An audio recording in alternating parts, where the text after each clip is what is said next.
Shalom.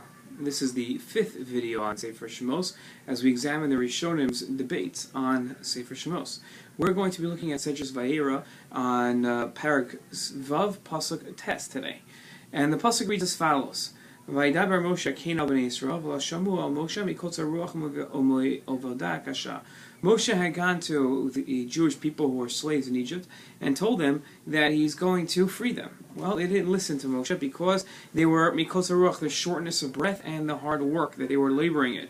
Slavery was not pretty for them.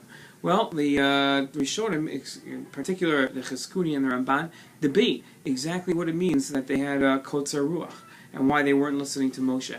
So the Chizkuni says as follows: Lo shamu al Moshe, nisra'u l'shmo al Moshe machmas katzer ruach.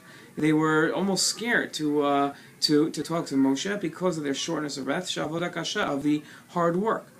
She'tziva Elokim paro kvar v'tichavid avodah al anashim lo yishu b'divrei sheker shel Moshe.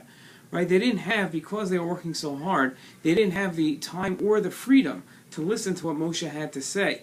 They just figured that he was lying, and they didn't have the time to pay attention to this guy who once again was going to come and tell them that they were going to be freed. The Ramban takes a different approach. In the Ramban, this is Divrei Maschil Mikotz Haruach Me'avodah Kasha.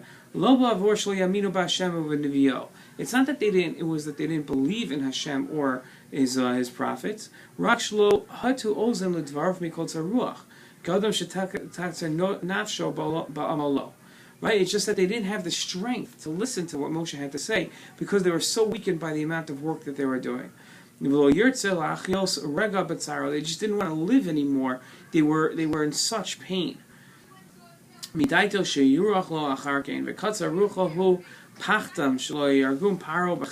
were just terrified that that Paro would kill them by sword. So the debate you have between the Chizkuni and the Ramban is the Chizkuni saying that they didn't have the time nor the freedom to listen to Moshe's message, while the Ramban says that they're working so hard they simply didn't have the strength to listen to what Moshe Rabbeinu had to say. It's a fascinating debate, but the real ideas and the real greatness of this debate will only come from your efforts and from your analysis. Try to understand what are the concepts that they're hinting to, what do they what do they agree on, and what do they disagree on. And by the way, I don't know if you can see this amazing view of this picture. What mountain would I be standing on to get a view like this? Shalom.